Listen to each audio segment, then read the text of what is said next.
Hey everyone, this is Mary Frances, creator of Gluten Free Cooking School. I am so sorry that I am a few minutes late.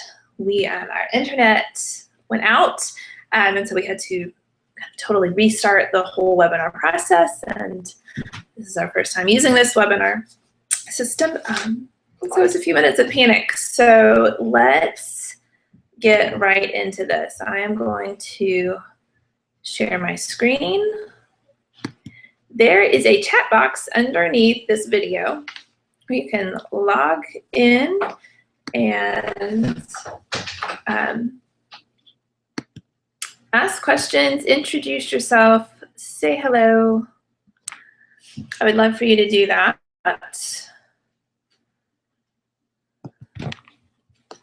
And before we do that, I'm just going to flip over to the actual page and make sure everything is working. Thank you so much for your patience. Well, there's, okay, good. Can everyone see me and hear me? There seems to be a picture of a wildflower field. So I'm just gonna get started and send my husband a text to let me know if I need to stop. So as I said, I am Mary Frances Pickett, creator of Gluten Free Cooking School, and that's me. Today, we are going to be talking about this Diagnose Your Gluten-Free Bread Disaster in 60 Seconds cheat sheet. So if you do not have yours already printed out, you can go to this address down here and get a copy. I would highly recommend that you have it pulled up or printed out beside you. You're going to go into depth on it. Also, I know I am horrible myself about keeping Facebook or Twitter or other things like that pulled up when I'm on the computer. So I would encourage you to turn those off right now. We're going to move through this very quickly, and there's a lot of information I'm going to try to pack into a very short amount of time. So all attention on would be wonderful. And then grab a piece of paper and a pen. This is a teaching session, and you're going to have lots of notes, and I don't think that I left enough room on this cheat sheet for you to take all the notes that you're going to want to. So here is our plan for today. We're going to work through this cheat sheet, and if you could see me instead of my screen, I'm holding it up, and we're going to work through it sequentially from the top to the bottom, and talking really about what should be happening to your bread, what sort of things should you be seeing as a loaf of gluten-free bread is mixed up and then rises and then bakes, and also why some of these things go wrong. Like what exactly is it that makes a loaf of bread fall in the oven? And then I'm going to give you actual steps to take to prevent these things from happening, because all of these gluten-free bread disasters are very preventable. So you will come away with this with, I hope, at least 3 action steps that you can take to improve your bread baking. Then we're going to talk about the 2 misunderstandings that trip everyone up. These are just things that are not commonly spoken of about gluten-free baking, but every single one of my students tends to run into them. Then I'm going to give you an overview very quickly of the 7 secrets to bread that works every time. This is not something that we're going to have time to dig into today, but I'm going to give you an overview so that you kind of know what else. I want you to have the full picture of what you need to learn to be really successful at gluten-free baking. And then I'm going to tell you how you can learn more and really go into depth.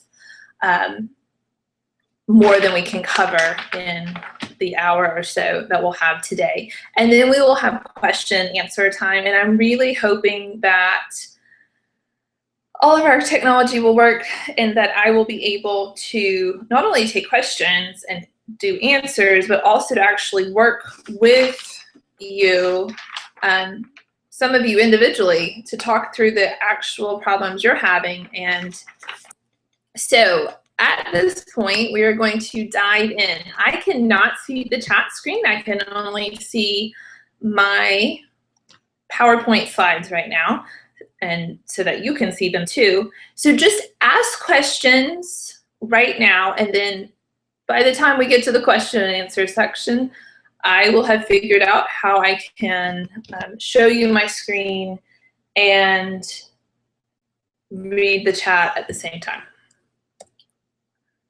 So, diagnose your gluten-free bread disaster sheet. It's time to get it out. Here's that URL again. If you've just joined us, you're going to need your 60-second cheat sheet for this. And our topic today is what should happen when you bake your bread. We're going to talk about every little step of it. So the first question on this cheat sheet is, did your dough rise to the top of the pan before it went into the oven? Now this may seem like a surprising question because it's actually, I'm asking you about something midway through the process.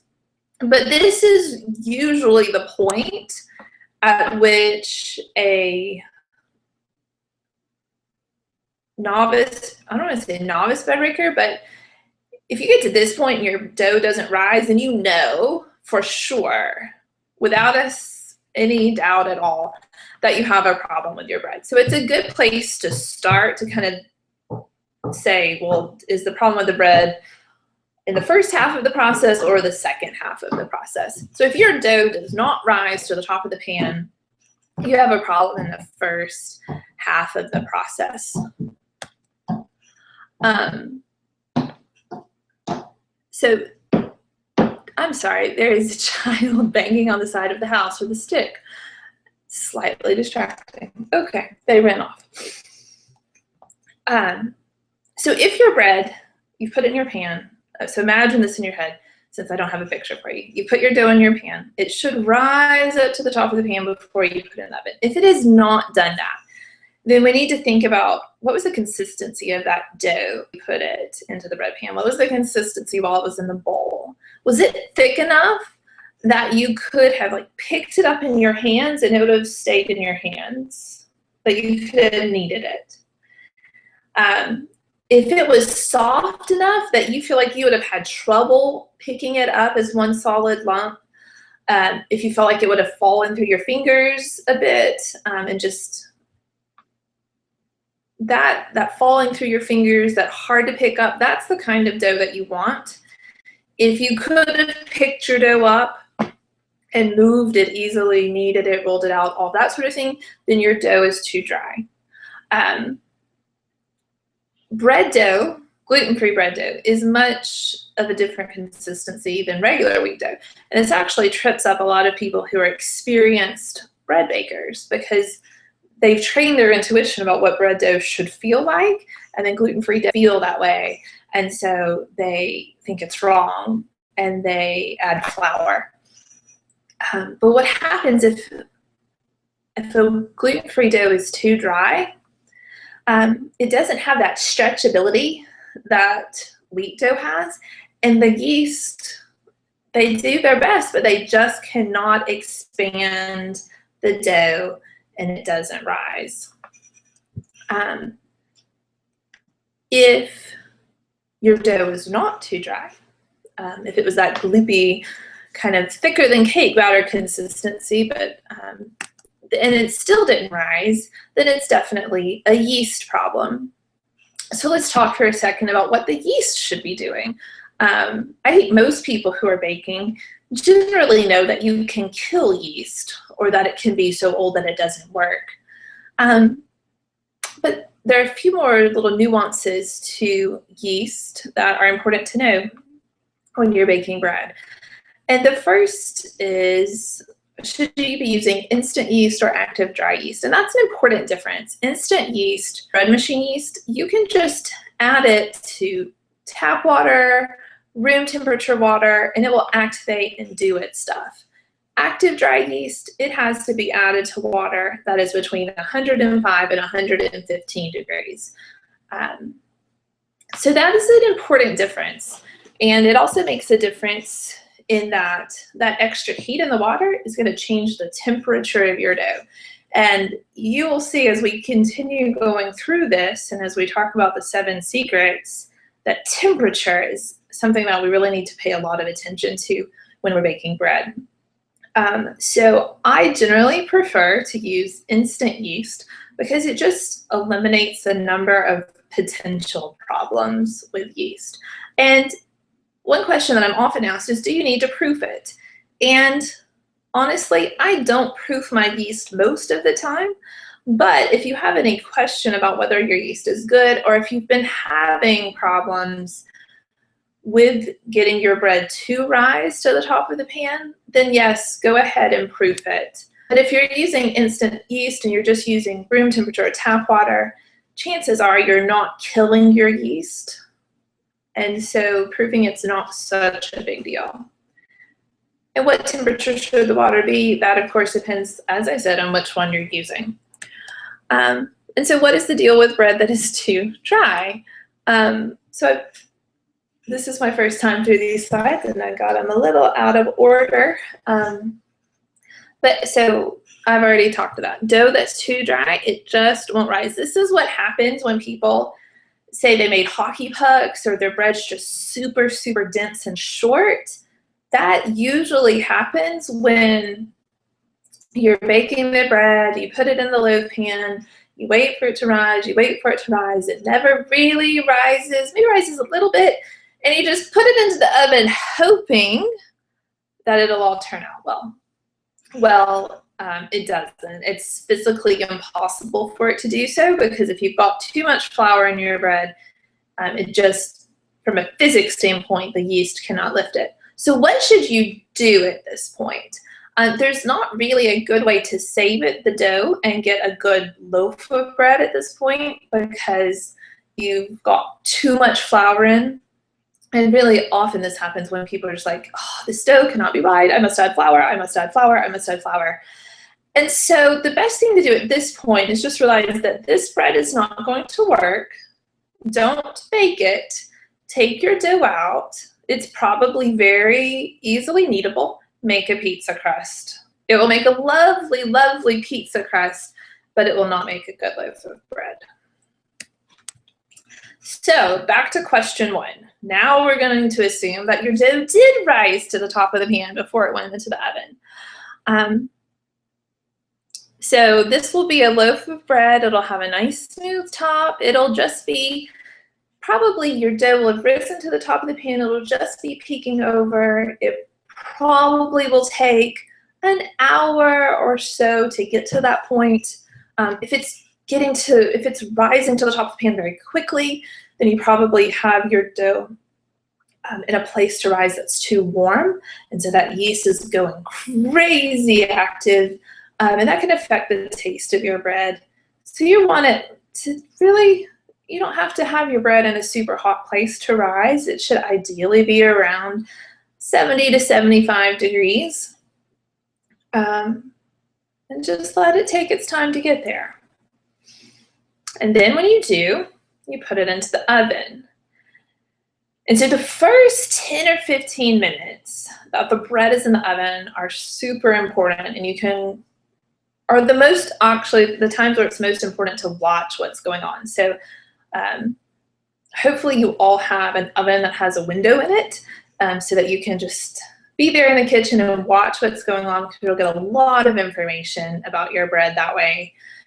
If you don't have an oven that has a window in it, then you might want to consider doing some of your bread baking in the toaster oven that does have a door so that you can see it.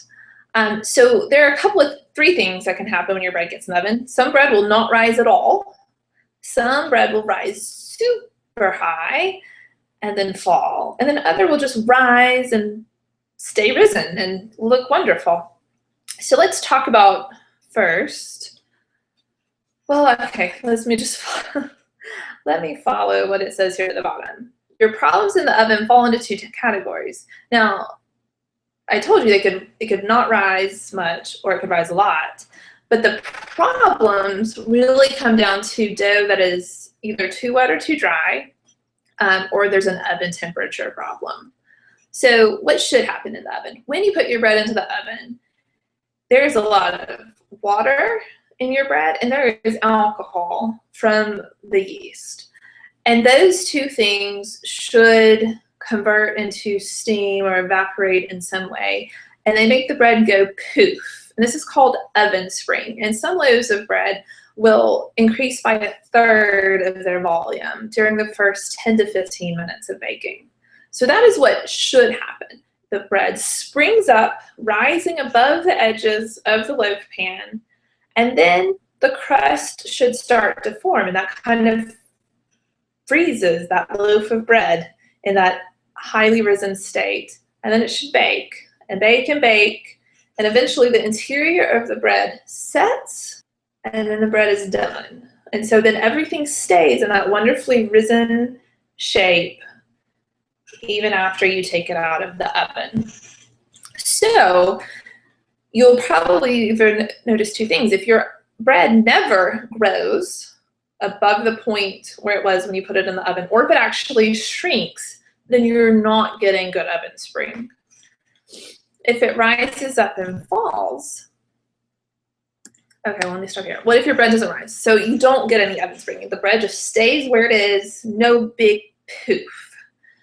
That can happen either because your bread dough is slightly too dry, or it rose, you had a very quick rise outside of the oven, and there's just not enough water and alcohol in the bread to make it go poof.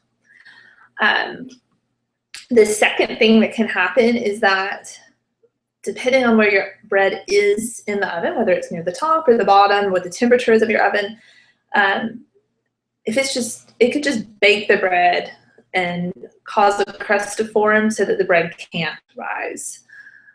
So that's why on the cheat sheet, I say there are a couple different problems. Now, when I'm teaching people to bake bread, we go ahead and set up our oven a certain way, monitor the temperature, and I teach them exactly what the bread dough should look like as we're mixing it, so back several stages, to try to just prevent all of these problems in the first place. So if your bread is not rising at all, that's what you want to go back and do. You want to check the dough consistency. Some recipes, they may be written wrong, incorrectly. They may not have the correct balance of flour and water, or it may be that you're using a different flour or inadvertently measured differently than the person who wrote the recipe, and the dough consistency's just gotten off. This happens even in wheat bread baking. Even in wheat bread where they only have one kind of grain to make flour from, the differences in the various wheat flours, even just in white wheat flours, mean that good bread bakers, they use a recipe, but then they adjust by their eye. They look at the consistency of the dough and decide if it needs more or less water. And we as gluten-free bread bakers need to learn to do the same thing. And if we learn to do that, then we can prevent a lot of problems way back early in the process and never get to the point, like we fix all the problems before we even start baking. Then the other things you always want to check are your rack placement. Oven racks should be down in the bottom third of your oven. And then check your oven temperature. For baking loaves of bread, we want it to be around 375 degrees. And you can use an oven thermometer that just hangs in your oven to easily check to make sure your oven is heating correctly. We moved into a new home last year, and I, for whatever reason, didn't check my oven temperature for a while, and then finally ordered a new oven thermometer, checked it, and it was heating 25 degrees too high. So you just really never know. And over time, your oven can stop heating correctly. So it's just a good thing to keep an eye on. So what if your bread rises up and falls? I think this is probably the most frustrating thing that people write into me about, because you think you've got this beautiful big bread and then it just falls in the oven. One reason that can happen is that the dough is too wet. It's got too much water. And so when all that steam happens, it just goes poof and kind of explodes.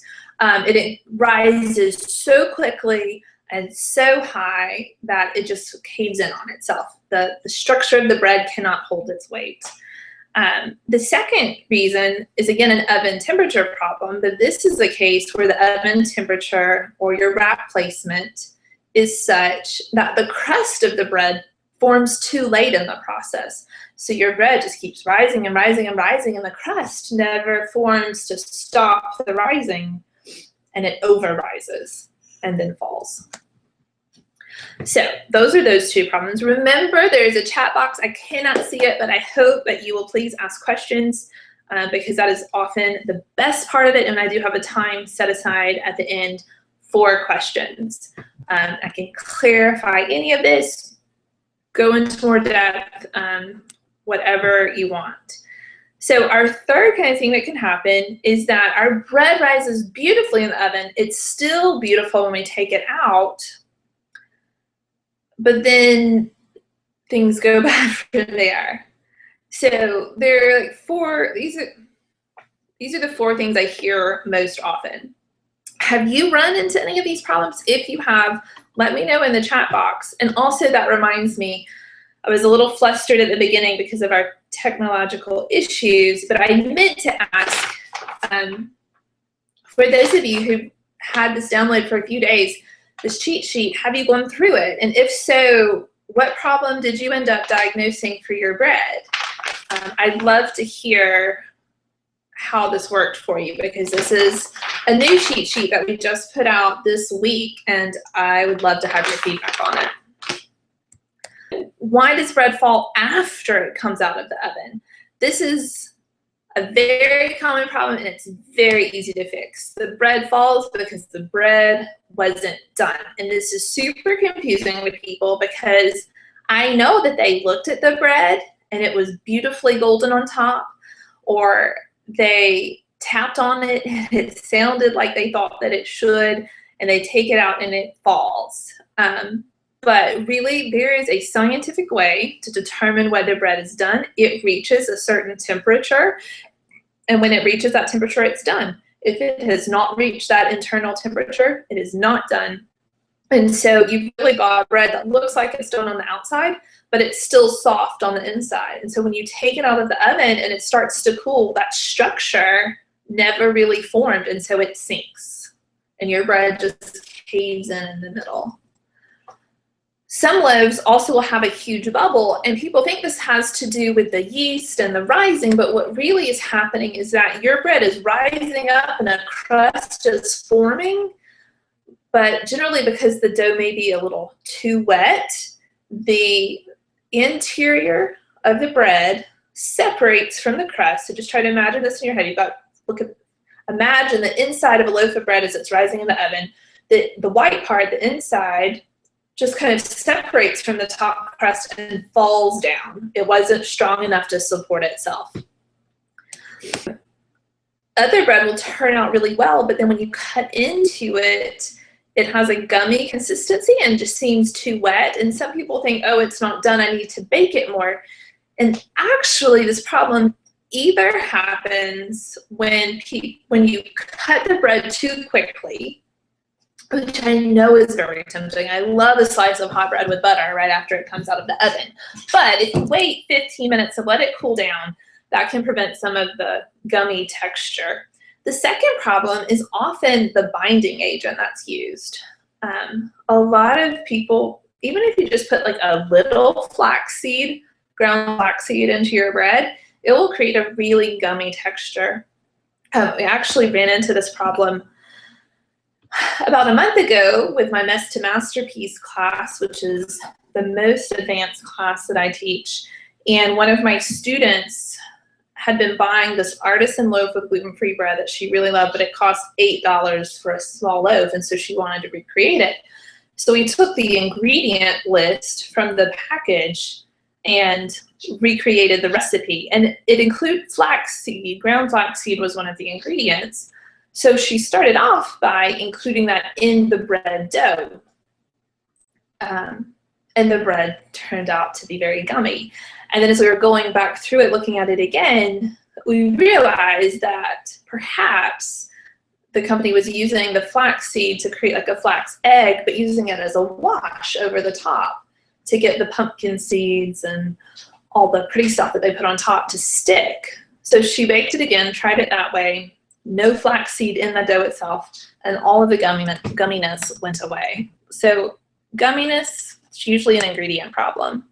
And then why does some bread not taste good? Maybe your bread turns out fine, but you just don't like how it tastes.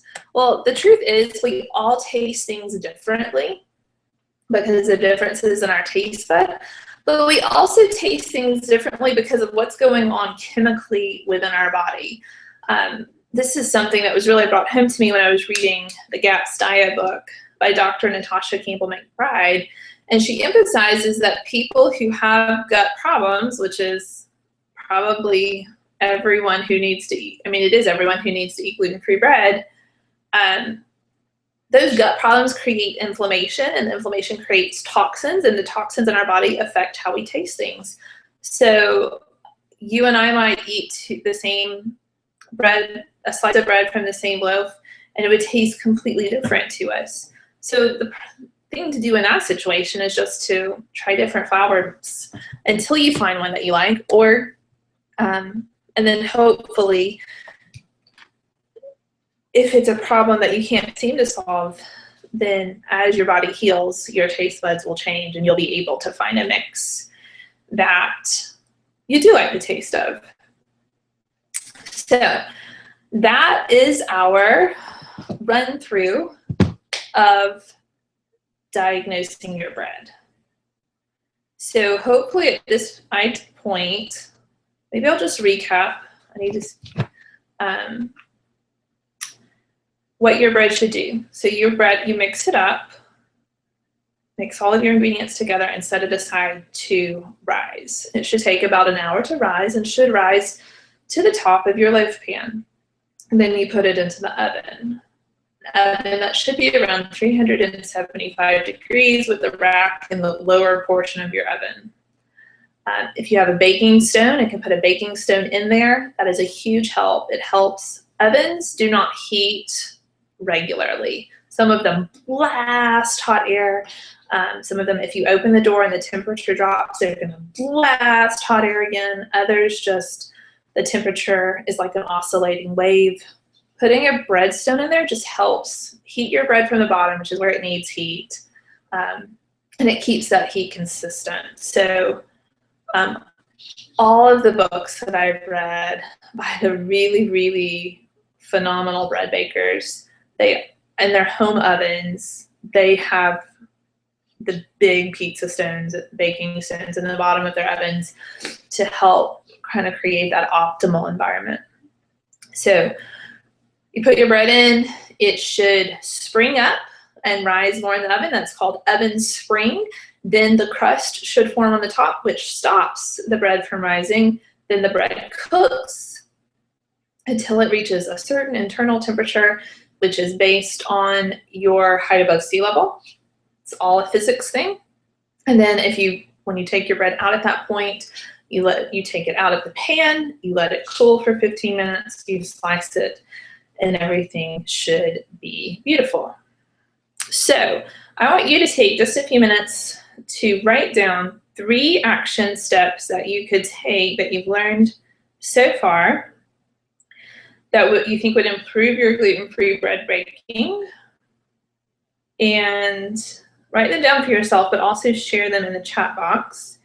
And I am on my phone and going to this page so that I can see the chat box.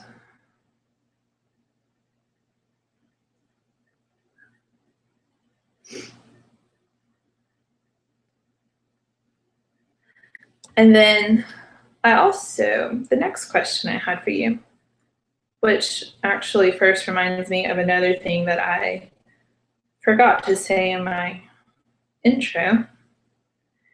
I mean, I wanted to ask you, why do you want to bake gluten-free bread? Like, when you really, really think about it, what is it going to do to change your life? What is your motivation for being able to bake gluten-free bread?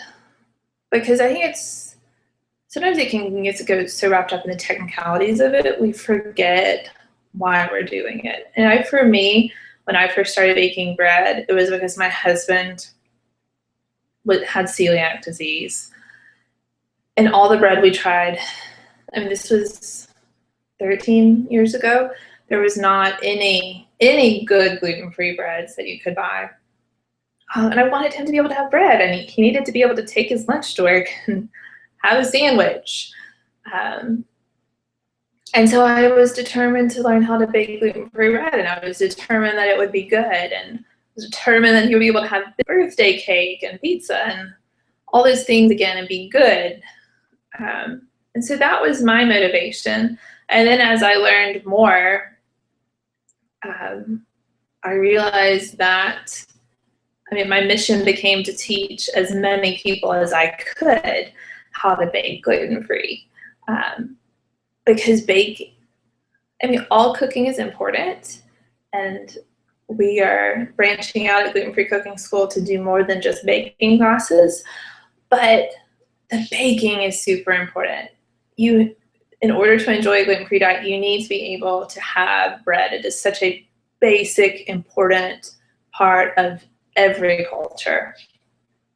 Even if you only have it, a few times a year or once a month, you still need to be able to have good gluten-free bread at certain important times. And so that's my mission, and why I teach these classes and make these things is I want you to have that experience. So just tell me why you. So I'm still seeing if I can get to our website. And it's not working so far. What would it be like for you to be able to bake really good gluten-free bread easily 2 weeks from now? Have you ever considered that could be a possibility, that all your problems with gluten-free bread could be solved in 2 weeks? Actually, they could be solved within a few hours, but 2 weeks for sure. So if you knew you could accomplish that in just 15 minutes a day, would you? It's definitely possible, and I've taught thousands of people to do that. But there are a couple of problems that tend to spring up that can really get people off track and messed up. So, okay, good. I can finally see the questions, I think. Problem number one is recipes don't include all the instructions that you need. And you may have clued into this while we were talking, because I probably mentioned a lot of things so far that you don't see normally in the recipe instructions. So why is that? Why don't recipe authors think you need to know for your bread to turn out right?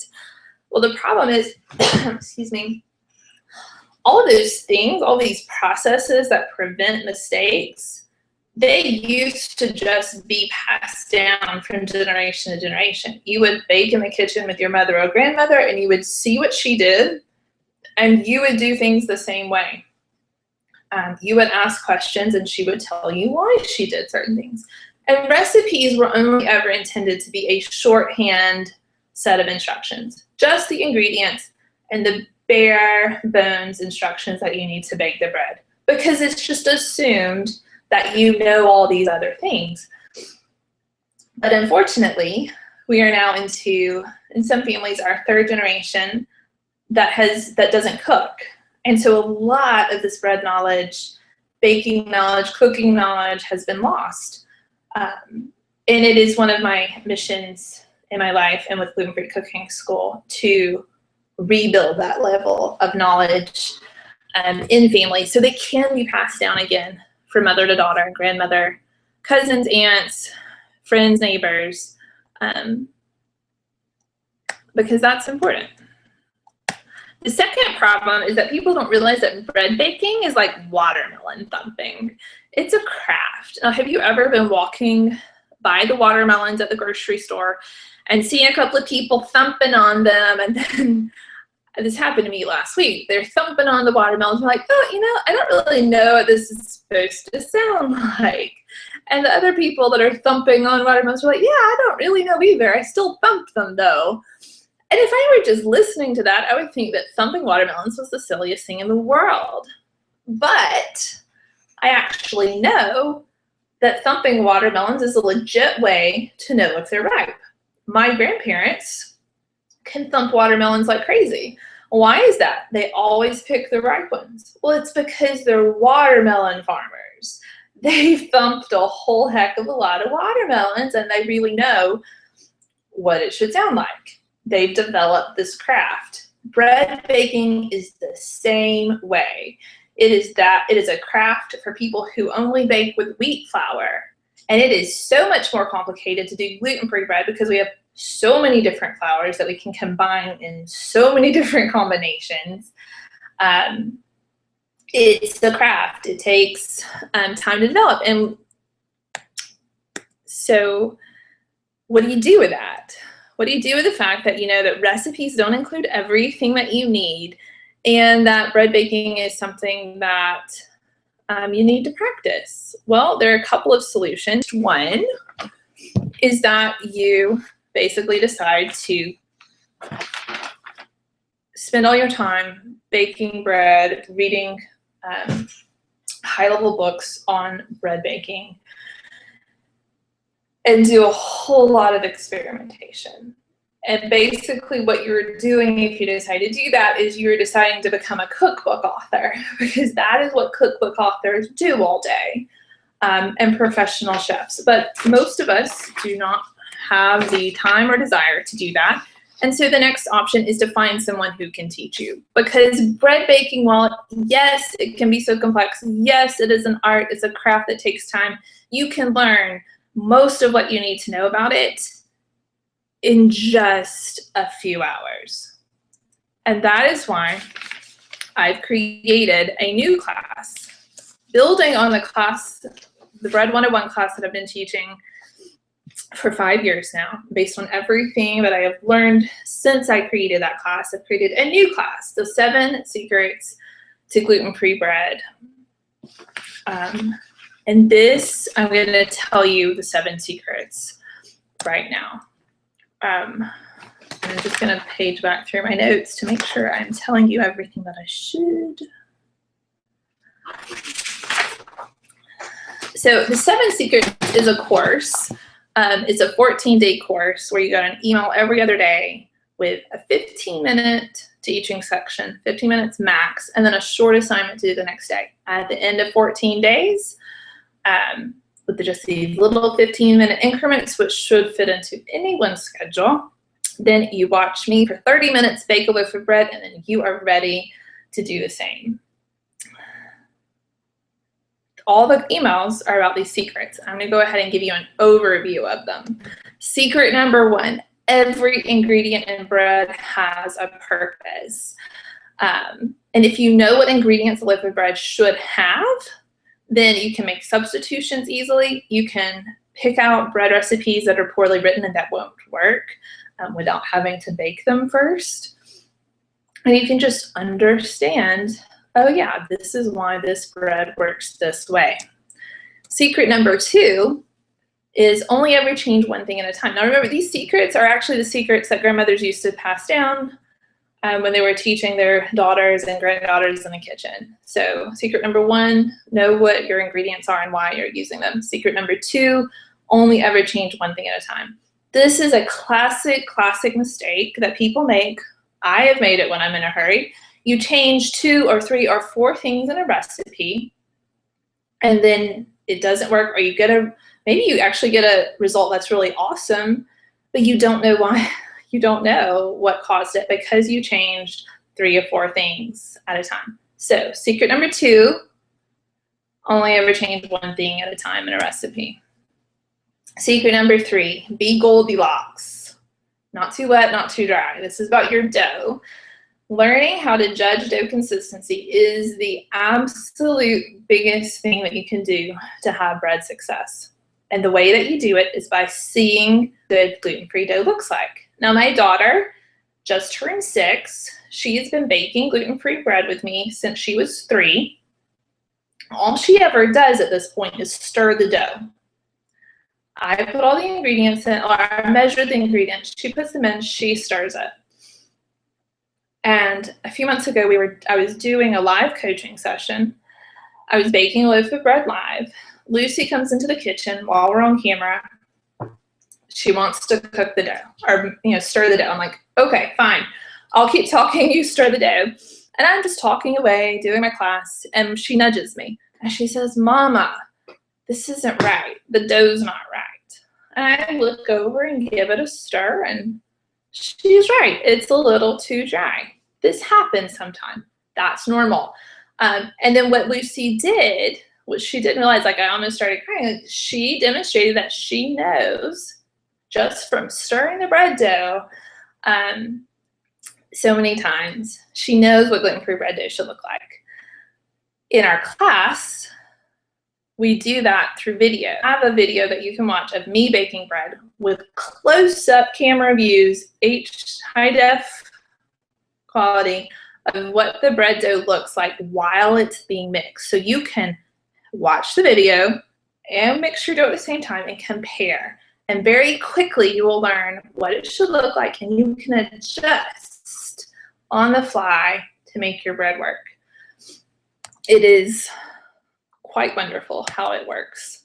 Secret number 4, measure precisely. I have not talked about that much today, and it is usually one of the things that I really harp on in webinars that I teach.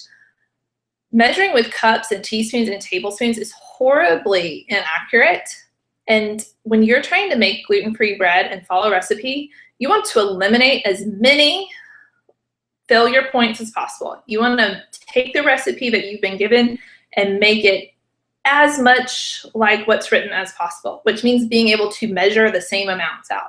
The only way that's possible is through weights, using a digital kitchen scale to measure every ingredient. Some people really hate the idea of this. They just want to be like their grandmother and measure things by eye. That comes later. Once you know what the dough should look like, then by bread. I mean, I rarely use a scale or a recipe or anything when I'm making pizza dough because I've made it so many times. So you get to that point, but you start out when you're learning, measure everything. Secret number 5, temperatures matter. The only temperature that is ever mentioned in bread dough, bread recipes, is what temperature you should preheat your oven to, and it's usually wrong. And then what temperature of water you should use if you're using active dry yeast. And usually you'll find recipes that tell you to use 110 degree water even when you're using bread machine yeast, which makes no sense at all because you don't need to. So at most, recipes tell you about 2 temperatures. There are like 8 different ways that bread can fail and 5 of which are based. So temperatures matter a ton. And when I bake, I am using scale thermometers. I've got a thermometer in my oven. I've got a thermometer to tell me when my bread is done. I use a thermometer to see what temperature, like wherever I set my bread to rise, I am checking the temperature of where it is to see how warm it is. I check the temperature of my bread dough. I mean, these little things that take about 5 seconds to do can make a huge difference. Secret number 6, the surefire way to know if bread is done. I just mentioned this. I mentioned this earlier. You have to take the bread's internal temperature. If you're at sea level or below 2,000 feet above sea level, it's 210 degrees. If the bread is 210 degrees, it is done. It will not fall. Secret number 7, observation is the secret sauce. You can learn to bake bread so fast if you take notes. If you observe what is going on, pay attention, know what to look for, and take notes when you bake bread, you will learn so. And it's a good habit to be in.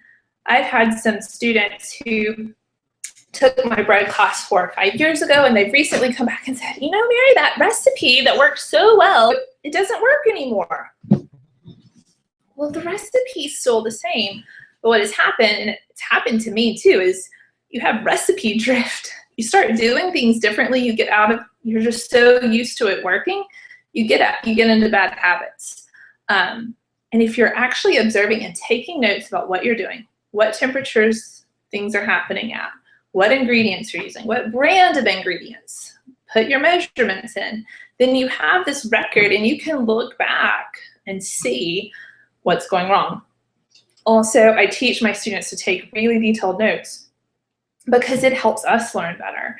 A student can give me a copy of their note. I give them a note sheet which just has blanks to fill in so that it's really easy. But then they can take a picture of that note sheet and send it to me in our Facebook group, and I can be like, oh, yeah, there's your problem. It saves so much time. And it makes taking good notes and observing just makes so much more possible. So you get in-depth training on all those 7 secrets, much more than I can tell you. I'm really trying to hurry. We're getting close to 4 o'clock. Baking day. At the end, you get baking day, the 30-minute video I was telling you about, and then you bake your bread. So all of that, plus bonus. I don't know how many of you are familiar with the concept of masterminds, but it's basically a group of people that have the same goal, but different backgrounds that get together to work towards a common goal. So our group on Facebook, it's more than just a Facebook group. It is a mastermind group. You learn from these people. You actually learn more about bread baking when you screw things up, but I don't want you to screw things up. It's going to happen every now and then. But what I want to happen is that when someone accidentally does screw up their bread, we all learn from it so we don't all have to screw it up to learn that thing too. So we have a mastermind group on Facebook. You get to join when you buy the class, and you can post pictures like Larry did here. And I think Larry was actually signed up for this class today, so maybe you're getting to see your own loaf of bread, which is a gorgeous loaf. So you post pictures here of your successes, of your failures. When you have a question, you'll get encouragement. We will celebrate with you when everything turns out well. We will commiserate when things do not, and you will get so many insights. It's just that I knew I wanted a Facebook group, but it's turned out to be so much more than I ever dreamed it could be. Another bonus with this class is a 1-month access to our newest thing at Gluten Free Cooking School, which is the kitchen. And it is going to be a month-to-month subscription where you get access to our classes, but we'll also be adding other things to it, possibly some things about cooking to heal your gut, some things for helping you get out of the rut of eating the same meals over and over and the struggle to make good meals when you're on a limited diet. So after you finish this 7 secrets class, when you've like finished your bread, then you just let me know, hey, I'm done. And then I will turn on your 1-month access to the kitchen so you can go ahead and learn how to make bagels and biscuits and tortillas and pizza and yeast rolls and whatever else you want to for a month. And then if you love it, then you can continue or sign up at our special charter member price. But this is not like anything tricky. It's just 1 month for free. You just get it. It's a bonus. It's not going to like start auto taking from your account. It's a bonus. So I'm going to start looking at the questions here. I'm going to quickly, of course, I'm going to say good things about my classes, but I went through and pulled out a few testimonials today. And I'm just going to let you read them while I am trying to look at the questions.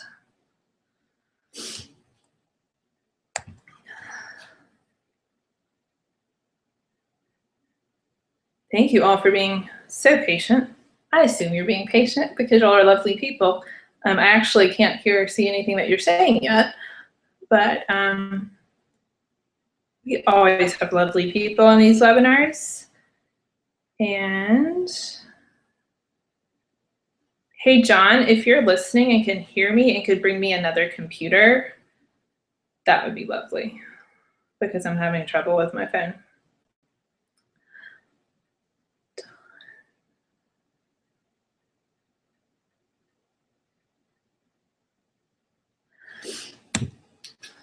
This was my favorite testimonial. These are ones I hadn't seen in a while, and I thought this one was really funny.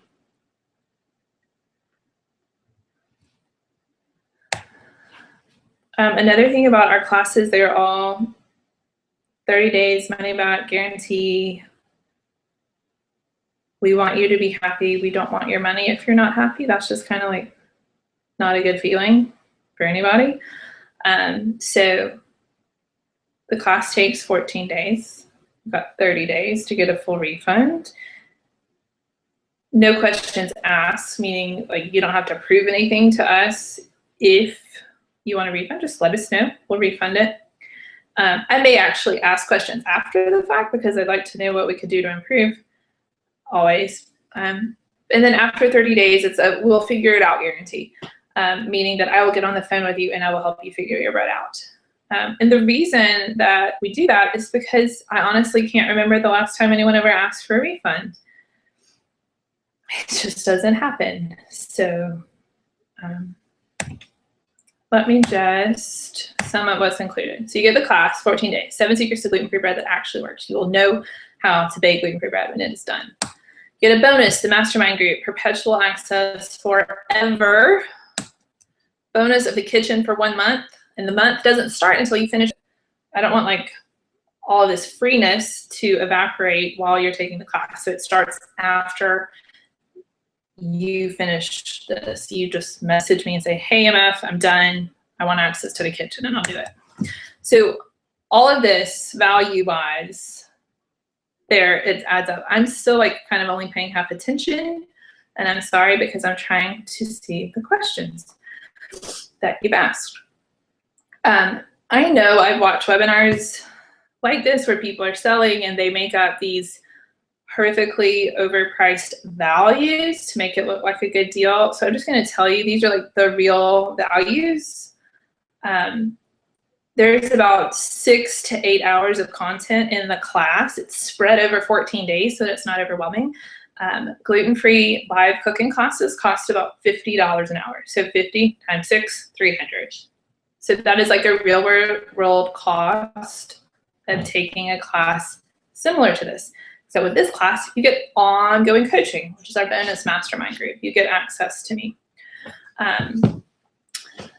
That's a value, $147. I think that's about $12 a month, which is a really actually inexpensive for what you get. And then the bonus for the kitchen, we're planning on that costing about $97 a month. So that's how I got the $541. But today, right now, for the next 2 days, actually, you can get it all for $197. But that's not all, and that's kind of fun to say. I know it sounds goofy. For the next 48 hours, when you buy this, you get the bread toolkit bonus. Now, we have done a bonus similar to this in the past where I just bought a scale and thermometer. It's a hugely popular bonus, but we're bringing it back, making it bigger than ever. And so this is actual screenshots from today of my Amazon cart. Because if you buy this bread class now, I know that means you are ready to solve this problem. And I have mentioned briefly some of the equipment that you need to make this work. And I know that you need it to make it work. And I know that buying this equipment can often be,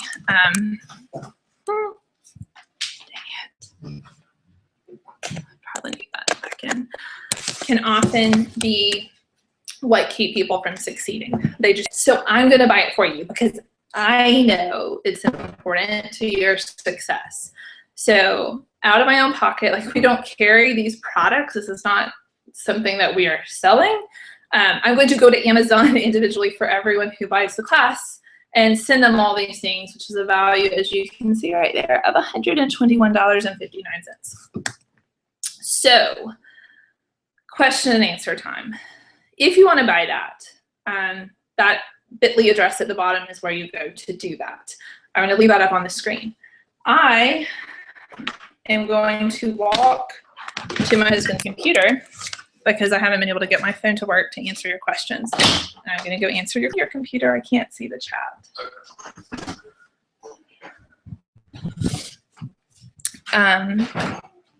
And this special price with this bonus will be available for 48 hours from the time, and then that whole page, that GF7 secrets, will disappear. So 48 hours. All right.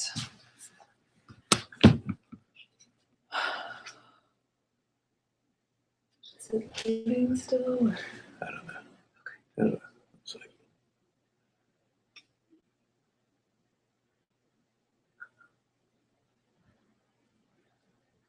All right, I have a computer. We're letting the chat load.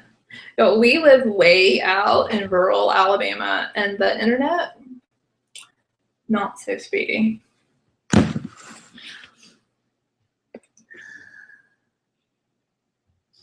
yeah, so that's for your computer.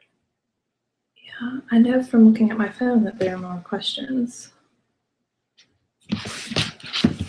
Oh, see, I can see that it wants me to join, and it's not automatically doing my Facebook.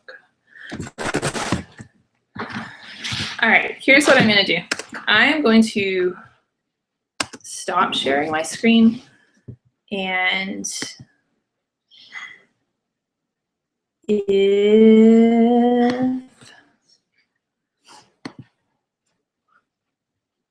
well, I guess.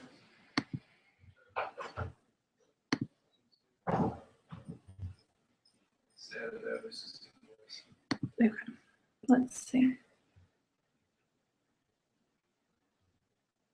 Okay, so someone said, sorry, I can't see your name. Karen.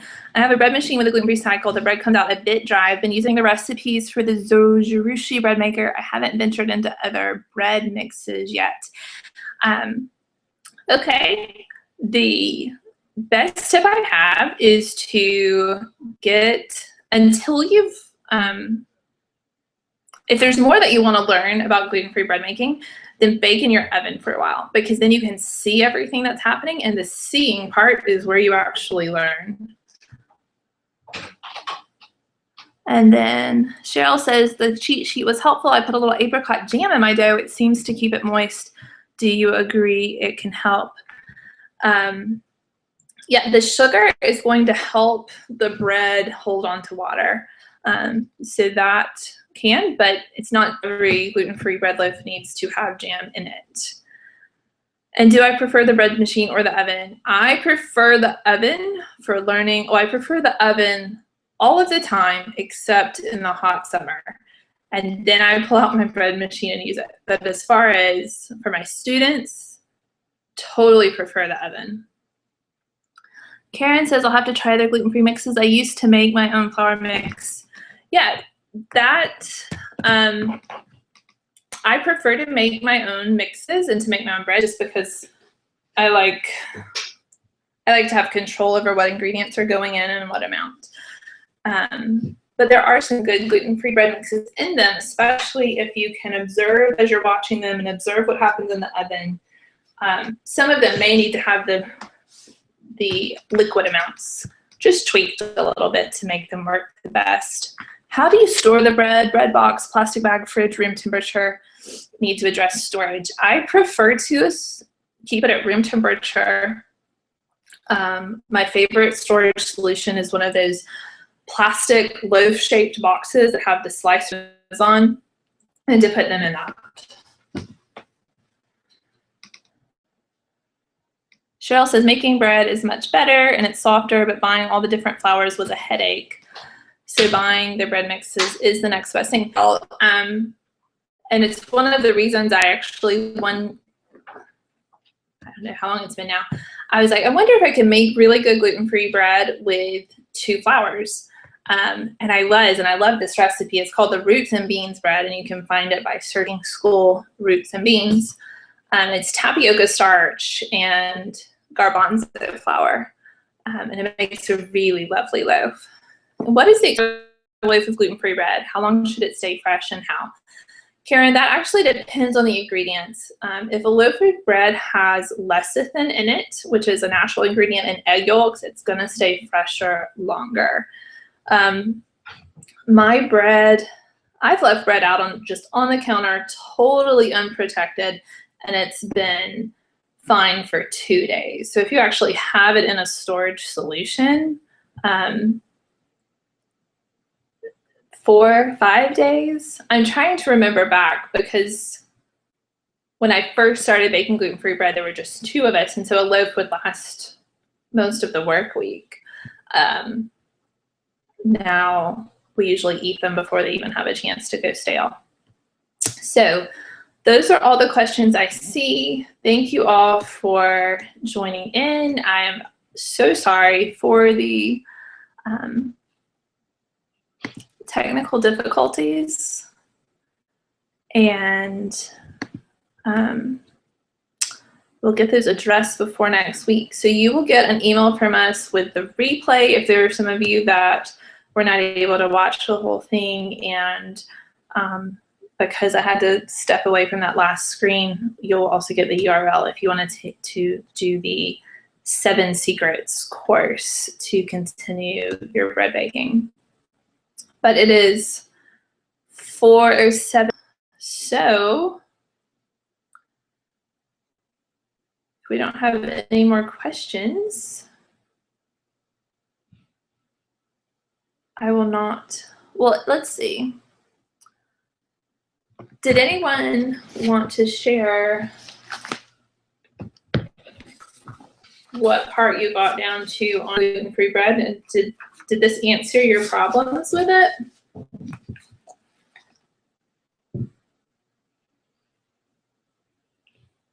Thanks, Karen.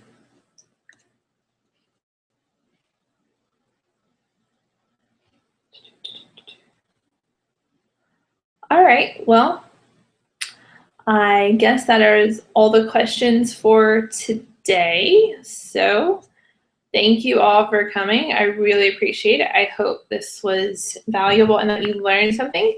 And actually, this is my first time teaching this particular webinar, and this was our first week with this particular cheat sheet. If you have a few minutes and could just, I know you just email me back and give me your feedback, that would be a huge help. This is something I'm going to be teaching twice a week, probably for the next few months. So obviously we've got some technical problems to work out, but if you could give me feedback on just the content too and let me know if it was helpful. And even your thoughts on the package at the end, your options for learning more. I'd love to have your feedback on that as well so that we can make this all as helpful as possible. Okay, I see another question from Cheryl. This is the weirdest little chat thing. What is one flour you will not use? Quinoa, because I hate how it smells and I can still taste it in the bread. But other than that, pretty open to most flours. I do generally avoid, actually, that's not true. I like to use masa harina, so corn flour, because it's been treated in a traditional method, and so it's actually healthier than just a normal corn flour. But other than that, I tend to base it on what I can get locally or what Amazon can send to me through Subscribe and Save, since we are out like an hour from a good grocery store that carries flour. So I depend on Amazon a lot. I don't love bread made from almond flour and coconut flour. So I prefer grain flours if I'm going to make bread, and just prefer, if I need to be grain-free, I probably just skip out on bread for a few months while I have to be grain-free. But that is a problem I'm actually planning to address soon. I want to do some experiments and see if we can't get a nice, fluffier almond bread. All right, any more questions?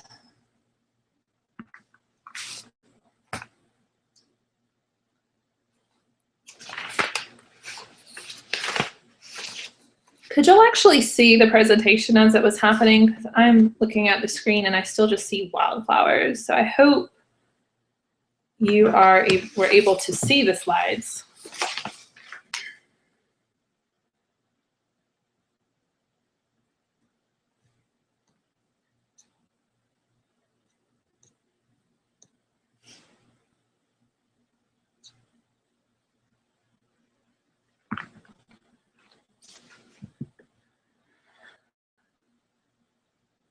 All right. Well, thank you all. Good. Oh yeah, I forgot you can see me again now. Thank you all for coming. And if you have any follow-up questions, feel free to email me. And I hope that you have a lovely Memorial Day weekend. Bye for now. Well, bye as soon as I figure out how to turn this off, which may take a while.